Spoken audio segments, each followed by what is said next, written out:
every year, it's always a struggle to sort of get as many staff as we'd like for the summer.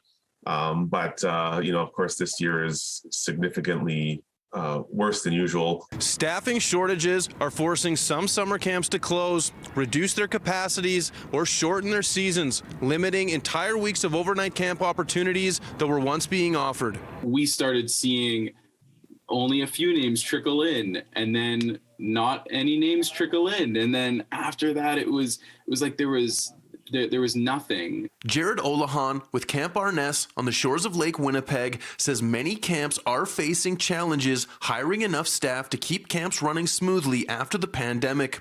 Olahan says part of the problem is the chain of campers who became counselors in training and eventually senior leadership staff at camp was broken by years of COVID closures. For us at Arness, our leadership training program, if it didn't do well one year, impacted the next year, and without it, it's impacted us to today. So unless we can put on just an awesome, amazing program, we don't want to do it half-heartedly. Daryl Jansen, Executive Director of Simon House Bible Camp, says staff shortages have forced the closure of their camp this summer. Jansen is focusing his efforts on developing the camp infrastructure and training future staff with plans to reopen for the summer of 2023.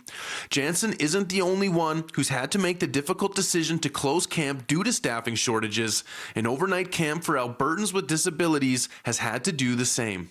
Hi, you've reached the summer camp department at Camp Hee Ho Ha. If you're calling about 2022 summer camp programs for people with special needs, unfortunately, our 4 months of summer camps have been canceled due to staffing shortages.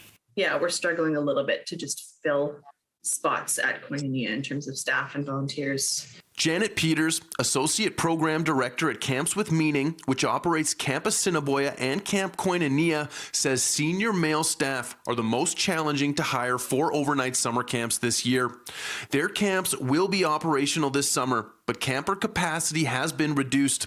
Peters thinks staff shortages could be related to how much camps can pay staff relative to the increased costs of living, but also believes former camp counselors who normally reapply year after year were forced to find new jobs for the past few summers during the pandemic. I think once you haven't spent that full summer at camp for a couple of years, it's hard to imagine coming back. And although the staff are hard to find, kids wanting to come back to camp are not. For us, in the past week, we've almost doubled our applications that have come in from the past 2-3 months. In Winnipeg, Mark Neufeld, City News.